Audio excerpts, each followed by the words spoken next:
Walter Putman est un papa en colère. Hier, il va chercher sa petite fille de 3 ans à l'école communale Aurore à Jette, comme tous les mercredis après-midi.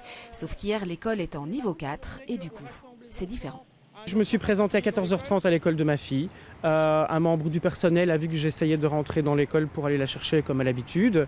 Et il m'a interrompu sur le pas de la porte de l'école et m'a signalé que je n'avais pas le droit de venir récupérer ma fille avant 16h, donc 1h30 plus tard. L'école a pourtant bel et bien informé les parents de l'organisation particulière et des horaires spécifiques mis en place en raison du niveau de menace.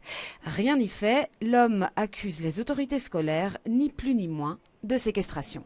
Je ne comprends pas qu'une structure lambda ait le droit de s'autoriser à conserver en ses murs nos enfants sans l'autorisation des parents. Si on parle d'un papa qui n'a pas pu récupérer son enfant, qui était sécurisé à l'intérieur d'une école dans un climat de niveau 4, parler de séquestration, c'est vraiment mettre en cause à la fois le professionnalisme et le dévouement de personnel, de direction, enseignants et accueillants. Au-delà de ce cas particulier, le bourgmestre le reconnaît, la situation actuelle, exceptionnelle, n'est pas facile et impose aux parents de s'adapter. Évidemment que ça pose des problèmes d'organisation, voilà. Donc il se trouve que les parents doivent un peu s'adapter. On est en menace 4, c'est pas vous qui l'avez voulu, c'est pas moi qui l'ai voulu non plus.